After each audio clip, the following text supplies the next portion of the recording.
बिस्मिल्लाहिर्रहमानिर्रहीम, अस्सलाम वालेकुम। आज एक्सरसाइज 2.3 का क्वेश्चन नंबर 3 डिस्कस करेंगे। लास्ट वीडियो लेक्चर में सिंथेटिक डिवीजन और क्वेश्चन नंबर 1, 2 को डिस्कस किया था। इसमें ये कहता है use synthetic division to find the value of l and m if x plus 3 x minus 2 are the roots of this polynomial. Last video lecture में सेकंड क्वेश्चन में मैंने शुरू में बताया था कि अगर कोई किसी का फैक्टर है या कोई किसी पोलिनोमियल का रूट है तो उसका मतलब है जब हम उससे डिवाइड करेंगे पोलिनोमियल को, जिस तरह x प्लस 3 इसका फैक्टर है, तो जब हम इसमें से x की वैल्यू निकाल के इसके साथ डिवाइड करेंगे सिंथेटिक डिवीजन से, तो रिमाइंडर किसके इक्वल पुट किया जाएगा? 0 के इक्वल पुट किया जाएगा। अब यहाँ पे दो फैक्टर्स हैं, x प्लस 3 x माइनस 2। तो x प्लस 3 को 0 के इक्वल पुट करें तो x की एक वैल्यू -3 आ गई। x माइनस 2 दो फैक्टर्स हैं तो दोनों को 0 के इक्वल बारी बारी पुट कर लेंगे। x इज इक्वल टू 2 आ गया। इसका मतलब है इस पोलिनोमियल को हमने -3 से भी डिवाइड करना है और 2 से भी डिवाइड करना है। तो इसको यहाँ पे डिवाइड कर लेते हैं। सबसे पहले देखते हैं ये पोलिनोमियल डिसेंडिंग ऑर्डर में है, x cube then x square then x then constant term, जिसके साथ x नहीं होता वो कांस्टेंट टर्म। तो इसके कोफिशिएंट लिख लेते हैं। कोफिशिएंट जस्ट लिख लेंगे, एक्स क्यूब का कोफिशिएंट 1, एक्स स्क्वायर का कोफिशिएंट 4। अगर -4 होता तो -4 लिखते, पॉजिटिव 4 है तो प्लस लिखने की ज़रूरत नहीं है। x का कोफिशिएंट 2l और कांस्टेंट टर्म कितनी है, कौन सी है? m। इसके दो मेथड हैं। इसके दो मेथड ये हैं कि पहले तो इसको -3 से डिवाइड किया जाए, इसका रिमाइंडर जो है उसको 0 के इक्वल पुट किया जाए। देन इसी को दोबारा 2 से डिवाइड किया जाए, जो फिर रिमाइंडर आए उसको फिर 0 के इक्वल पुट करें। दो इक्वेशंस बन जाएंगी, उनकी मदद से एल और एम निकाल लें। एक और मेथड है कि पहले इसको -3 या 2 जिस मर्जी से डिवाइड कर लें। -3 से डिवाइड करके देखते हैं। -3 1 एज इट इज़, -3 को 1 से मल्टीप्लाई किया, -3 4 -3 1, -3 को 1 से मल्टीप्लाई किया, -3। एल और कांस्टेंट टर्म आपस में ऐड नहीं हो सकती, इसलिए इसको लिख लेंगे 2l -3। -3 को जब इससे मल्टीप्लाई करेंगे तो -3 को 2l से मल्टीप्लाई किया, -6l, -3 को -3 से मल्टीप्लाई किया, +9। क्योंकि ये m वाली टर्म है, m वाली टर्म नीचे कोई भी नहीं है तो एज इट इज़ रहेगी। 9 को पहले लिख लेते हैं, 9 -6l + m। तो ये एक रिमाइंडर, क्योंकि -3 इसका इस पोलिनोमियल का फैक्टर है, x प्लस 3 इसका फैक्टर था, तो -3 से जब डिवाइड किया तो जो रिमाइंडर आएगा, रिमाइंडर आर यहाँ लिख लेंगे एज -3 या x plus 3 is factor of polynomial. So जो रिमाइंडर आया इसका 9 - 6l + m is equal to 0। ये रिमाइंडर किसके इक्वल होगा? 0 के इक्वल होगा। देन इसी से आगे हम इसको 2 से डिवाइड कर लेते हैं। यहाँ पे 2 से डिवाइड कर लेते हैं, अलग करने की ज़रूरत नहीं है। इसमें भी वही चीज़, first as it is 2 1 time 2, 1 + 2 3, 2 3 time 6, 2l -3 -2l as it is आएगा। -3 को 6 से ऐड किया जाए, 6 में ऐड किया जाए तो +3 आ जाएगा। ये रिमाइंडर 0 हो चुका है, इसको लिखने की ज़रूरत नहीं है। अब इसका रिमाइंडर -3 से डिवाइड करने से रिमाइंडर ये आया था, ये 0। 2 से डिवाइड करने से रिमाइंडर ये आया, लास्ट टर्म। तो यहाँ पे ये स्टेटमेंट आ जाएगी, as x - 2 is factor of polynomial. So इसका जो रिमाइंडर है 2l + 3, जब 2 से डिवाइड किया उसका जो रिमाइंडर आएगा वो भी किसके इक्वल होगा? 0 के। यहाँ से 2l इज इक्वल टू -3 और l की वैल्यू -3/2 आ गई। इस इक्वेशन में पुट कर लेते हैं, ये फर्स्ट इक्वेशन इसको क्या लेते हैं, l की वैल्यू यहाँ पे पुट करेंगे तो m की वैल्यू मिल जाएगी। यहाँ पे पुट कर लेते हैं, put l is equal to -3/2 in 1, 9 - 6 l की value -3/2 + m is equal to 0। 2 1 time, 2 3 time, 9 -3 से मल्टीप्लाई हुआ तो +9 + m इज इक्वल टू 0। तो ये आ जाएगा 18 plus m is equal to 0 और m इज इक्वल टू क्या आ गया -18। दूसरा जो इसका मेथड है वो भी बिल्कुल सेम इसी तरह है।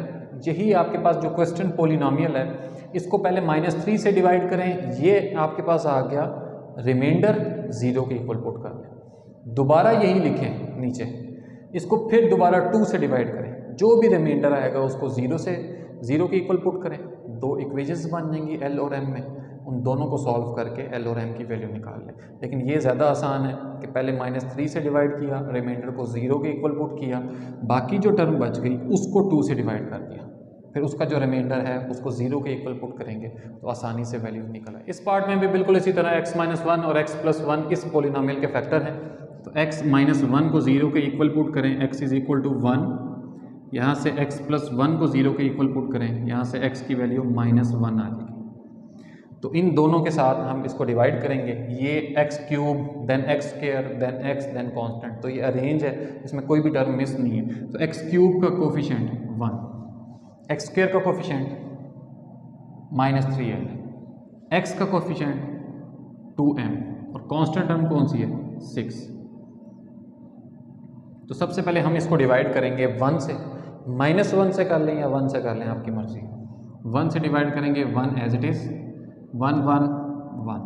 तो ये दोनों आपस में ऐड नहीं हो सकते, पॉजिटिव टर्म 1 पहले लिख लेते हैं -3l।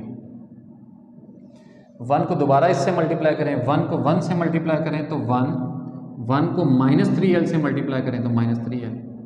m और l वाली टर्म आपस में ऐड नहीं हो सकती, 1 as it is, -3l as it is, plus 2m as it is. 6 को थोड़ा और आगे लिख लेते हैं। 1 को दोबारा इससे मल्टीप्लाई करें, 1 -3l प्लस 2m, तो 1 6 में ऐड हुआ 7 -3l एज इट इज़ और प्लस 2m। तो ये रिमाइंडर किसके इक्वल आ जाएगा, एज x-1, ये x की वैल्यू 1 कब आई, x-1 की वजह से, as x-1 is factor of polynomial, ये फैक्टर है किसका, पोलिनोमियल का। सो इसका जो रिमाइंडर है 7 -3l प्लस 2m, ये किसके इक्वल है, 0 के इक्वल, इसको इक्वेशन 1 कहते हैं। इसके अलावा जो बाकी बच गया उसको किससे डिवाइड करेंगे, -1 से डिवाइड करेंगे, एज इट इज़। 1 को -1 से मल्टीप्लाई किया, -1 में 1 ऐड किया 0 -3l, जस्ट 3l आ गया। नहीं समझ आई तो आप लिख लें 1 -3l, ये वाली टर्म -1, तो 1 से कैंसिल, जस्ट क्या बच गया, -3l बच गया। -1 को -3l से मल्टीप्लाई किया तो +3l, जब इस टर्म में 3l ऐड होगा तो -3l और 3l कैंसिल, जस्ट क्या बच गया, 1 + 2m। तो इसका रिमाइंडर क्या है, 1 + 2m। ये स्टेटमेंट यहाँ लिख लेंगे, as x+1 is the factor of this polynomial, so इसका जो रिमाइंडर है 1 + 2m, ये 0 के इक्वल आ गया। यहाँ से 2m इज इक्वल टू -1 आ गया, m इज इक्वल टू -1/2 आ गया। m की वैल्यू आ गई, l की वैल्यू निकालनी है तो इसको इक्वेशन 1 में पुट कर देंगे। Put m is equal to -1/2 in 1, 7 -3l plus 2, m की वैल्यू -1/2 इज इक्वल टू 0, 2 से cancel, 7 -3l plus -1 is equal to 0, 7 - 1 6 -3l is equal to 0। l की वैल्यू चाहिए, -3l इसी साइड पे रहेगा, 6 दूसरी साइड पे जाकर सब्ट्रैक्ट होगा, माइनस से cancel, l is equal to 6/3 और ये किसकी वैल्यू आ गई, l की वैल्यू 2 आ गई। Question number 4, 2 is the root of this equation. Synthetic division से हमने इसको सॉल्व करना है। सॉल्व का मतलब ये होता है कि उसमें जो वेरिएबल इन्वॉल्व है x, उसकी वैल्यू निकालना है। तो क्योंकि 2 इसका रूट है, इसका मतलब जब हम 2 से इसको डिवाइड करेंगे तो रिमाइंडर 0 आएगा। पहले हमें रिमाइंडर 0 पुट करना पड़ता था, क्यों, क्योंकि रिमाइंडर वाली वैल्यू में या l आता था या m या h आ जाता था, तो इसलिए उनकी वैल्यूज़ निकालने के लिए उसको 0 के इक्वल पुट करना पड़ता था। अगर x के अलावा कोई और इसमें आपको अल्फ़ाबेट या वेरिएबल नज़र ना आए तो जब भी ये रूट कहा जाएगा तो हमेशा रिमाइंडर ऑटोमेटिकली 0 आ जाएगा। क्योंकि ये इसका रूट है, इसको इससे डिवाइड करते हैं। एक्स क्यूब के बाद सबसे पहले एक्स स्क्वायर आना चाहिए, तो वो नहीं है, 0x square minus 28x plus 48 is equal to 0। अब इसको लिख लेते हैं, एक्स क्यूब का कोफिशिएंट 1 0 माइनस 28 48, 2 से डिवाइड करना है 1 as it is, 2 1 2 0 plus 2 2 2 2 4 minus 24, 2 को माइनस 24 से मल्टीप्लाई किया माइनस 48, इनको ऐड किया, ये रिमाइंडर 0 आ गया। सॉल्व का क्या मतलब है? सॉल्व का मतलब है एक्स की वैल्यू निकालनी। एक वैल्यू तो एक्स की 2 आ चुकी है, क्योंकि उसने कहा है कि ये इसका रूट है, इसका मतलब है ये एक्स की ही वैल्यू है। दूसरी वैल्यू निकालनी है। जब सॉल्व की बात आएगी तो फिर आपने कोशेंट को 0 के इक्वल पुट करना है और वहाँ से एक्स की वैल्यू निकालनी है। ये कोशेंट है, Q of x is equal to, इसको लिख लें 1 प्लस 2 माइनस 24। इसको बताया था x की पावर 0, x की पावर 1 और ये x स्क्वायर, तो कोशेंट क्या आ गया? क्यू ऑफ x आ गया x square plus 2x minus 24। इसको फिर हम कुछ यूं कहेंगे, द डिप्रेस्ड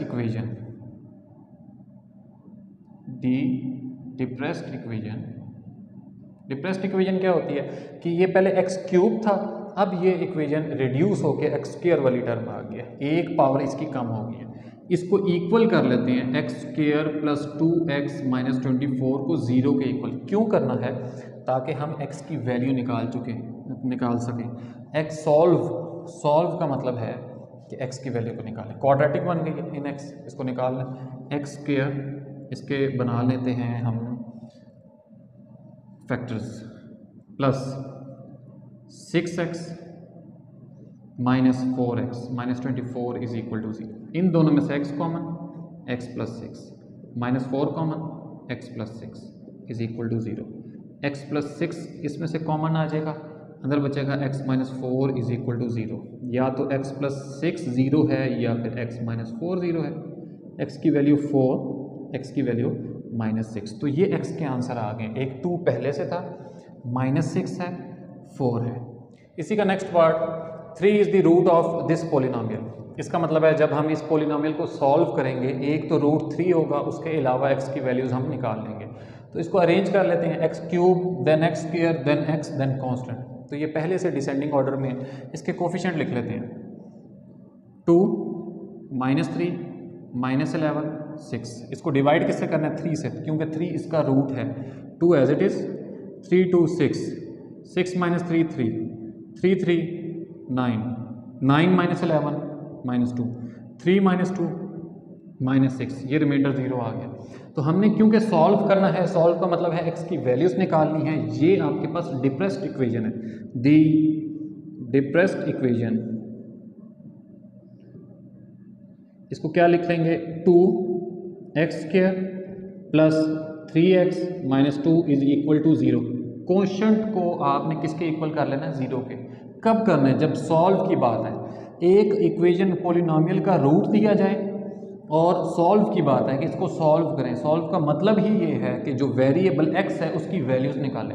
वो रिमाइंडर में से तो निकल नहीं सकती, क्योंकि रिमाइंडर 0 है, तो वो किस में से निकालनी पड़ेंगी? कोशेंट में से। और कोशेंट में से कब निकलेगी? जब कोशेंट किसी के इक्वल होगा और उसको 0 के इक्वल रखना है। तो ये क्वाड्रेटिक है, 2 इंटू 2 4, कोई ऐसे फैक्टर बनाने हैं, ऐड करने से 3 आए और मल्टीप्लाई करने से माइनस 4 आए।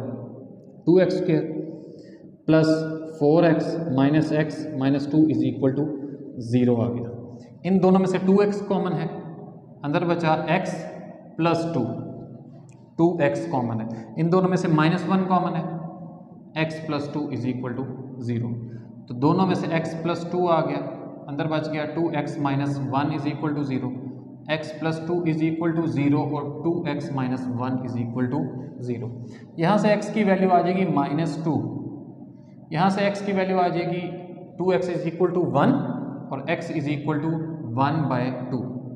तो कौन कौन से रूट हो गए? सॉल्व का मतलब ये है कि x की वैल्यूज़ और x की वैल्यूज़ रूट कहलाती हैं। एक तो 3 था, माइनस 2, 3 और 1/2 are roots of polynomial. Third part भी उसी तरह, -1 इस पोलिनोमियल का रूट है, इस इक्वेशन का रूट है, तो इसका मतलब है -1 से हम इसको डिवाइड करेंगे और रिमाइंडर 0 आएगा। क्योंकि इसको सॉल्व करना है, क्वेश्चन को 0 के इक्वल रखेंगे। तो 4 एज इट इज़, रेंज पहले से है x³ x² x कांस्टेंट, तो कोफिशिएंट लिख लिए। -1 को 4 से मल्टीप्लाई करें -4, -5 आ जाएगा। -1 को -5 से 6, ये आ जाएगा -1 को -5 से मल्टीप्लाई करें 5, तो ये आ जाएगा -1 और -11 और 5 -6। -1 को -6 से मल्टीप्लाई करें तो +6, ये रिमाइंडर 0 आ गया। तो ये आपके पास कौन सी इक्वेशन बनेगी? Depressed equation. ये क्या बन जाएगी? -6 एज इट इज़, -5 इसके साथ x आ जाएगा और 4x², ये किसके इक्वल है? 0 के इक्वल। क्वाड्रेटिक बन चुकी है, तो 4 × 6 24। कुछ ऐसे फैक्टर चाहिए जिनको मल्टीप्लाई करने से 24 आए, ऐड करने से -5 आए। 8 और 3, 4x² -8x + 3x -6 = 0। दोनों में से 4x common, x -2, 3 common, x -2 = 0। x -2 common लेंगे तो 4x + 3 = 0 आ जाएगा। x -2 को 0 के इक्वल पुट कर लें, 4x + 3 को 0 के इक्वल पुट कर लें, यहाँ से x -3/4, यहाँ से x 2 आ जाएगा। एक रूट पहले से था -1, -3/4 और 2 are the roots of polynomial. Question number 5, solve by synthetic division. Solve का मतलब ये है कि x की वैल्यू निकालनी है। 1 और 3 are roots of this equation. ये आपके पास इक्वेशन है। क्वेश्चन नंबर 4 में ज़रा गौर कीजिएगा। क्वेश्चन नंबर 4 में ये था कि हमें जो भी इक्वेशन दी गई थी वो सबसे जो उसकी हाईएस्ट पावर थी वो 3 थी, वो x³ में दी गई थी। तो उसको एक दफ़ा डिवाइड करने से वो क्वाड्रेटिक बन जाती थी। जब आप एक दफ़ा किसी भी इक्वेशन को डिवाइड करते हैं तो उसकी एक पावर कम हो जाती है। वो x³ वाली पावर है तो x² में आ जाएगी, x की पावर 4 है तो x³ में आ जाएगी। क्योंकि अब हमने इसमें से x की वैल्यू निकालनी है तो इसको 2 मरतबा डिवाइड करना पड़ेगा। हाईएस्ट पावर 4 है, एक दफ़ा डिवाइड करेंगे 1 से तो x³ बन जाएगी, दूसरी दफ़ा 3 से डिवाइड करेंगे तो x², वो कोशेंट डिप्रेस्ड इक्वेशन बन जाएगी और उसको हम क्या करेंगे? 0 के इक्वल पुट कर लेंगे। सबसे पहले इसको अरेंज कर लें। x की पावर 4, x³ होना चाहिए 0x³ -10x² + 9 = 0। इसमें x नहीं है, x को भी इन्वॉल्व कर लें, प्लस 0x + 9 = 0 आ जाएगा। इसको लिख लें 1 0 -10 0 9। 1 और 3 दोनों रूट हैं तो दोनों से डिवाइड करेंगे। वही मेथड जो हमने क्वेश्चन नंबर 3 में आई थिंक यूज़ किया था। 1 एज इट इज़, 1 को 1 से मल्टीप्लाई करें 1, 0 + 1 1, 1 को 1 से मल्टीप्लाई करें 1, -10 + 1 -9, 1 को -9 से करें -9, -9 में 0 ऐड करें -9, 1 को -9 से -9, तो ये क्या आ गया? 0। अब इसी से आगे हम इसको किससे डिवाइड करेंगे? 3 से। ये एज इट इज़ 3 1 3, ये आ गया 4 3 4 12, ये आ गया 3 3 3 9, -9 और +9 0।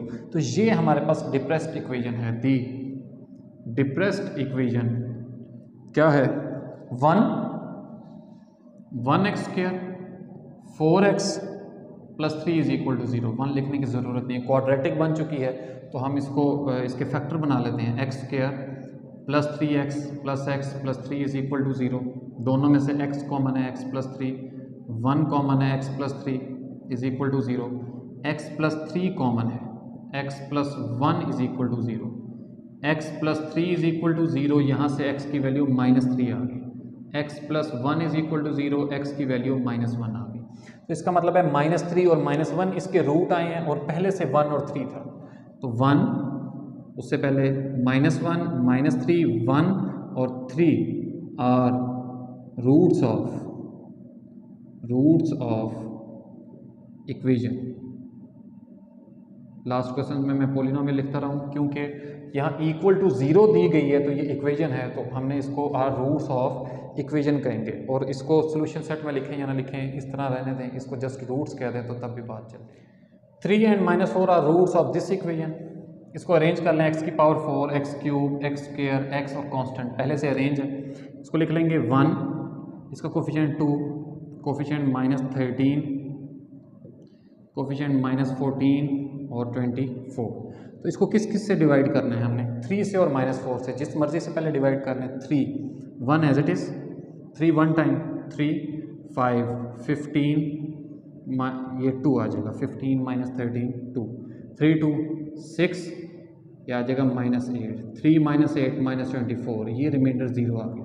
अब इसी से आगे हम इसको -4 से डिवाइड करेंगे।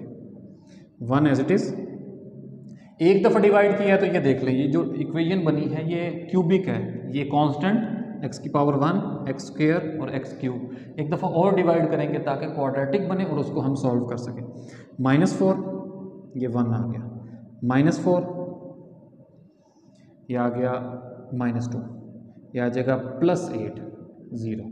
तो ये डिप्रेस्ड इक्वेशन है, इसको लिख लेना है दी डिप्रेस्ड इक्वेशन 1 1 -2, फर्स्ट के साथ x स्क्वायर, सेकंड के साथ x -2 इज इक्वल टू 0 आ गया। तो x square + 2x -x -2 is equal to 0। इन दोनों में से x common, x + 2, -1 common, x + 2 is equal to 0। x + 2 दोनों में से कॉमन आ गया, x - 1 is equal to 0। x + 2 0, x की वैल्यू -2 आ गई। यहाँ से x - 1 0, x की वैल्यू 1 आ गई। तो ये दो रूट निकले हैं और दो पहले से थे 3 और -4। तो इसको लिख सकेंगे -4 -2 1 and 3 are roots of equation, roots of equation. अगर इक्वल टू 0 ना दी जाए तो इसको पॉलिनोमियल जस्ट पढ़ेंगे, जब इक्वल टू 0 हो जाए तो इसको इक्वेशन। ये थी 2.6 एक्सरसाइज। इंशाल्लाह नेक्स्ट वीडियो लेक्चर में हम 2.7 एक्सरसाइज को डिस्कस करेंगे। अपना ख्याल रखिएगा। अल्लाह हाफ़िज़।